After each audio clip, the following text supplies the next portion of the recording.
Welcome to Buzz on Veterans, brought to you by Operation Barnabas, a nonprofit in the local area that is literally taking veterans that are in need and making them whole again. I'm your host, Chris Budihas.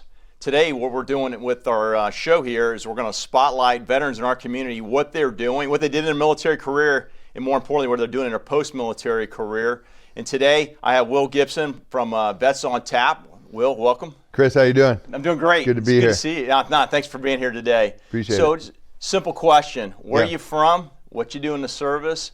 And what brought you to help create Vets on T.A.P.? And what is Vets on T.A.P.? Sure. So I'm originally from Dixon, Illinois, Midwestern boy.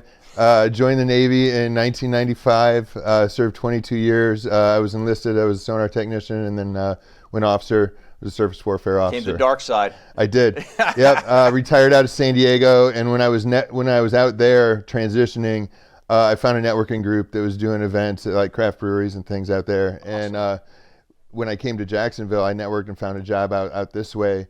There were no networking opportunities like that for veterans, and so I took it upon myself to get started. I had some help from Bruce Thompson, another veteran in the community. Okay. He actually taught my transition class in San Diego, and then moved out here, and I followed him a couple Everybody months wants behind. to live in Jacksonville. Everybody wants to be here. So he had already built the network here and helped me, get the word out. That was June of 2018 when we had our first event. Wow. So we're about 5.5 years in. That's great. We have done 170 networking events since 170 then. networking. Yeah, Wow. we've got a quarterly series up in Fredericksburg, Virginia now, and I've been in about 7 other cities. That's great. Yeah, and networking. How important it is as a veteran, or more importantly, in the military to network, and then moving into your civilian career, do you find networking to be? Yeah, it's super important. Networking is really how you find jobs. About 80% of jobs are found through networking. Wow. The things that you find online are either posted, for HR reasons that it has to be publicized. There might already be somebody,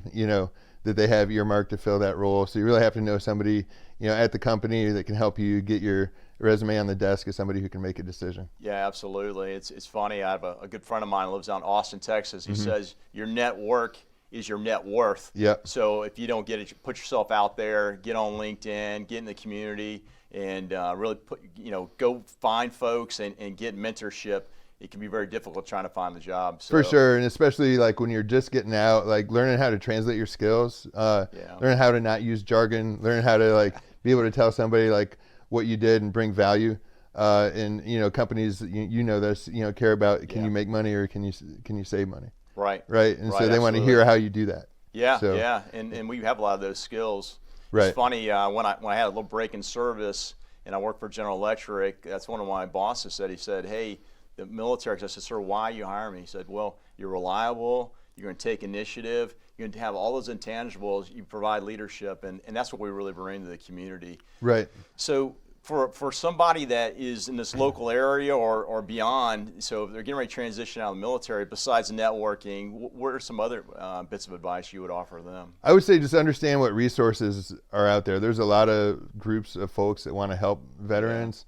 Certain things to get straight, finances, mental health, physical health. That's huge. You have to take care of those things sometimes before you even worry about the job search, right? You got to make sure that you're personally right before it's time to go out and get employed. Yeah, it's a huge transition. It's funny, I was having a dialogue on social media with a couple friends, and then I posted, I said, it's funny, for most of us when we come in the military, that transition from civilian into the military is the 8+ weeks of transitioning to become a service member. And then on the back end, typically you're going to get 3 to 5 days of transition assistance before you jump back into the civilian world. Right, you don't really get deinstitutionalized, right? You don't, You get plenty of that on the way in, but on the back end, it's really like veterans in the community that are reaching out and helping to do that. So with Vets on T.A.P., so I believe you got a couple events happening here in the near future? We do. We've got 4 this month, one tonight at Second Bay Brewing.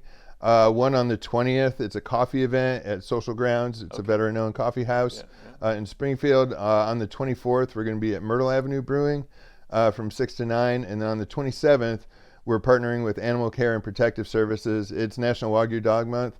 We're going to go get some rescue pups from the shelter and take them out for a walk and hopefully get a few adopted. That's awesome. Will, thanks for being here. Hey, thanks so much. Yeah, I appreciate it. So, hey, for the crew out there, hey, take a look. Vets on Tap. They got a number of things happening. Great opportunity for the local area to get plugged in and see what's happening. And if you own a business, you're looking for veterans to hire, might be a way to find that next gold nugget to be part of your organization. So thanks again, and look forward to tonight's event.